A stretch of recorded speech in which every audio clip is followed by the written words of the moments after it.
on this computer. Good afternoon, Congressman. Good afternoon, Troy.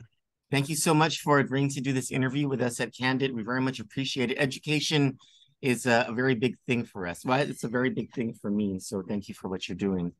I understand the House has unanimously passed your legislation, and it's going on to the Senate now, which will reform the governance of the PSS. Can you explain why this was necessary to begin with?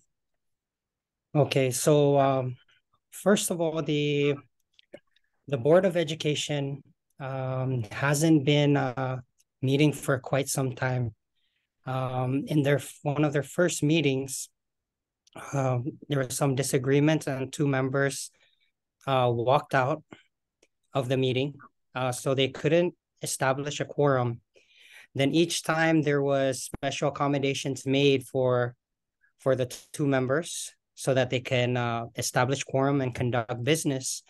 It was a no-show among the two members. You actually just need one member to show up to complete. So there were three members that were present. They just needed one more, but both did not show. It's a five-member board, correct? And the current law says that you need four of them in order to establish a quorum. Am I correct?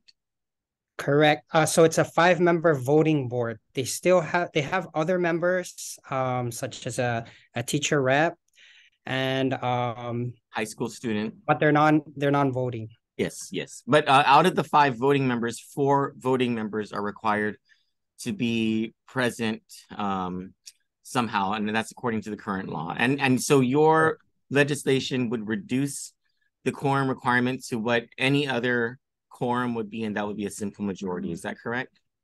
Correct. But yes, what some people don't they haven't a lot of people haven't read the actual law, but the catch there is one has to be from one of the other senatorial districts.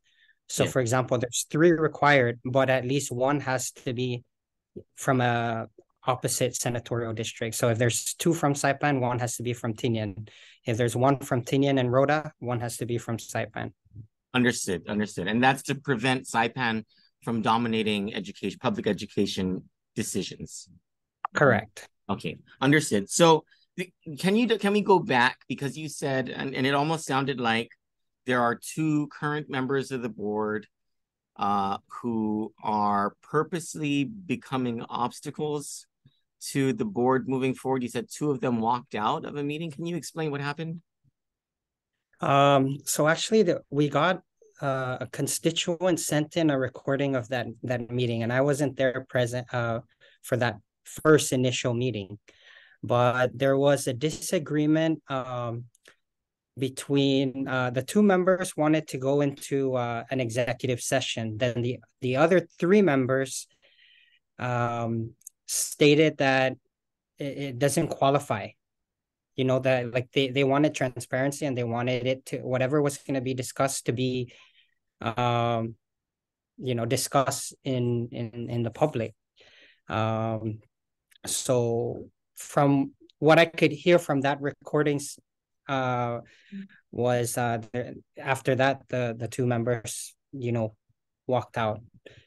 I didn't get the full recording of the meeting. It is I'm aware that it was it's public, so people can go in and access those meetings, but I only got the version that was sent to me, which is just the audio. So what necessitated the why was it necessary to change this requirement in light of what happened? Is it because in the absence of board action, the education system is in jeopardy, or is progress being stalled? So the last meeting that we attended, my vice chair and I, it was also a no-show by the two members that walked out the first time. Initially, we just wanted to let PSS handle its organizational issues, but we had a ton of inquiries and concerns from our constituents asking us to do something about it.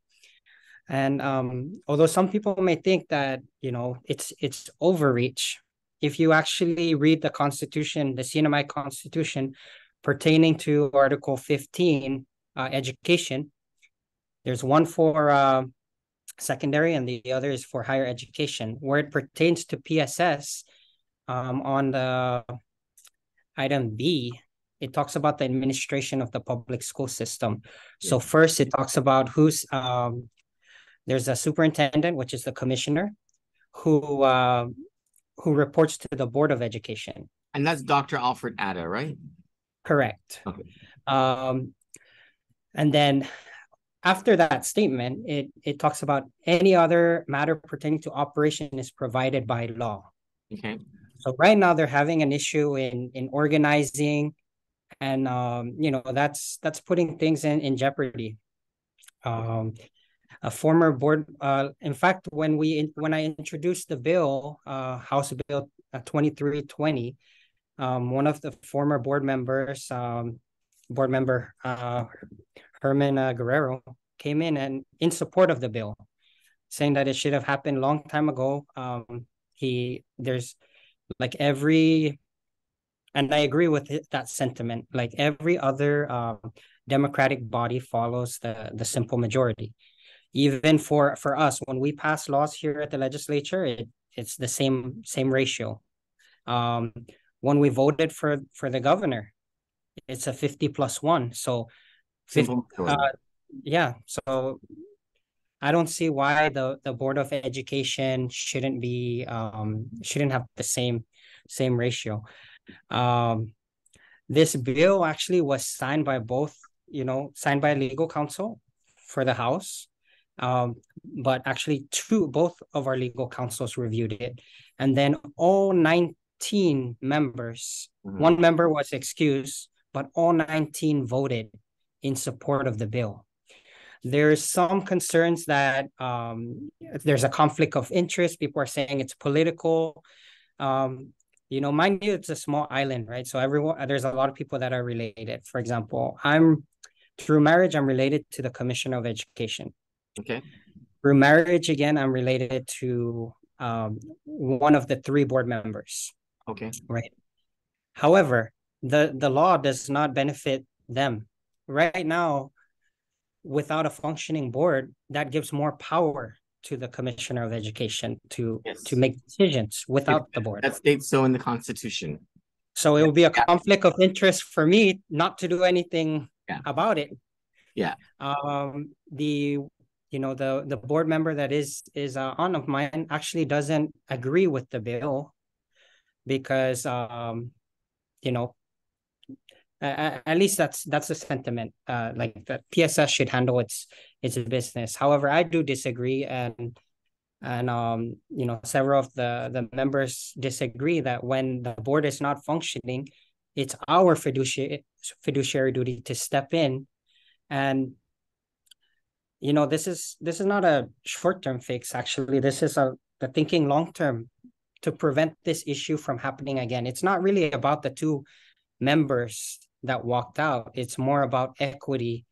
If we're held to the same ratio, the legislature, which makes pretty much all the laws, then the same ratio should apply to the Board of Education. If we vote for, we're voting when we exercise our rights to vote, the same ratio applies. So it's making it equitable across the board. The concern about, there was a concern that Saipan would have the upper hand, but actually in the law, if people would read the law, it says that one member has to be from the another senatorial district. Sure. So it makes it, it provides a level playing field. In fact, the 2 members that walked out, if they can convince one member, another member from, let's say, Saipan, then they would have majority. So who are the 2 members who walked out? So that's public knowledge already. It's board member Orsini and board member Atalig. Is Mr. Orsini the chairman of the board? Right now, I don't think they have a official chairman. I know he was a chairman before. I see, because they didn't hold the first meeting. They didn't have their organizational meeting. Correct. Oh boy. So who's signing things that need to be signed? But Contracts, by the acts. Constitution, the commissioner can sign everything. Okay, okay. And there's not going to be a legal issue there?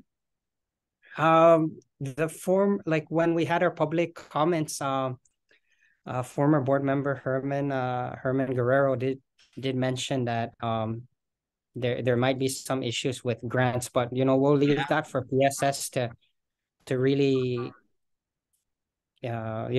explain. Now I understand the necessity. All right, so you do have things like your I think it's called Title IX and Title 16 grants that I think you do need your chairman's signature. So you need to have a chairman. And He this stressed out that the Head Start program, like also. I see. It's under the public school system. I see. All right. What would you happen to know what are those issues that these two board members wanted discussed behind closed doors? Honestly, I don't. I have people have mentioned it's about who's going to be chair, but that I can't confirm that. Okay. My vice chair, vice chair Roman Beneventi, has been reaching out to some of the board members. I believe he reached out to all members, trying to mediate this. But for me, from the standpoint, I mean, that's it's good that we're doing both routes, but if they can meet here at the legislature, they should be able to meet at the public school system and hash it out there. Sure, understood. All right, so now I understand the thank you. Now I understand the exigency or whatever of this impasse, and we're getting past the impasse. The 19 members, like for them to, that doesn't happen a lot of the times, for a bill to be introduced and then be passed first and final reading. That happens sometimes, but not all the time. So obviously they've been getting calls from their constituents as well, and they also see the equity issue here. So just streamlining the the process for establishing quorum and making it the same as the legislature and every other governing body in the CNMI. There were, I saw some of the comments from members of the community saying, we shouldn't amend the quorum. We should just remove the two, right? But then again, I don't think that's something we want to get into. Like if that's going to happen, it should happen with the board. The board should decide. But the provisions are already there within their policies. So, but the main issue there is they couldn't establish quorum. Okay, all right. So, has the bill been sent to the Senate already? So it's it should be with the Senate. And then the other thing that we discussed about is, instead of having two, because when we introduced it, there was a time for the public to have public comments, but we didn't want to hold it in our committee, the education committee here. Most of the members of the education committee said, we should pass it, and then on the Senate side, there's going to be another hearing as well. Mm-hmm. So we had one during our session. Where people were allowed to come in and provide comments. Some people submitted a written comment anonymously.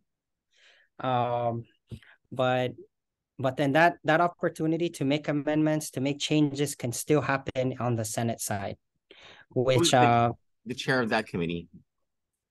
I believe it's Senator Donald. Okay. Donald Magnolia. Do you expect that the Senate will swiftly consider this measure? I think they're probably I spoke to Senator Magnolia, and I asked that if they were to have a session for us to join in as well, similar to the Public Utilities and Transportation, where the House and the Senate joined in. So it's given the time sensitive matter of the situation at hand, that synergizing our efforts would be in the best interest of our constituents. Thank you so much, Congressman. Is there anything else you wanted to add, you wanted to share with our viewers? So if any of our viewers, if you have concerns about the bill, please reach out to your legislature. You can do it anonymously, but you can also walk in. The doors are always open. Right now, the bill is with the Senate, so reach out to your respective senator, Senator Donald Magnolia, and who chairs the education side on the Senate, and make your concerns known. If public comment is one of the most important parts. That's how this bill actually started. It's from the concerns of our constituents. We wanted to give it more time, but I think 3 months, that's a long time already. The public school system is a big system with a lot of moving parts, and anytime you have a dysfunctional board, it cripples the operation. So I mean, it can still go, but it's not best practice. There are some issues with accreditation, and that should be a concern. When your board is not functioning, that's an accreditation issue. I believe it's the Yeah. first. I believe it's the first criteria of any WASC accreditation review is governance. Yeah, I mean, the public school system is not under WASC anymore. They're under, I think, North Central or Okay. Advanced ED. They used to be under WASC, but any regional accrediting body, they have similar standards, and I don't think it's best practice for the commissioner to be running everything due to a board not functioning. How are you enjoying your new role as a congressman? It's really good. The time moves really fast up here, but being able to solve problems, that's one of the things. Like I'm able to use my business administration hat. I'm able to use my experience working in higher education for over a decade. I really want to get into more of the like tax situations, like improving our revenue. I want to get more into revenue generating bills, but that requires more research and because our people are struggling. I mean, if you look at like congressmen don't make much in the CNMI, so we feel the pinch every time the costs go up. So it's been busy. We met with public health, we met with other officials, and these are very, very good meetings. We were able to find out some of the challenges. So I have some bills in mind. My colleagues, they're all hitting the ground running, trying to address some of those issues so that it can really help the quality of life for our people. Well, God bless you, and thank you so much for this interview, Congressman. We very much appreciate your time. Thank you so much for your time, Troy, and thank you again to our community here in the Marianas. Thank you. The peace of the Lord be with you. Bye. Thanks.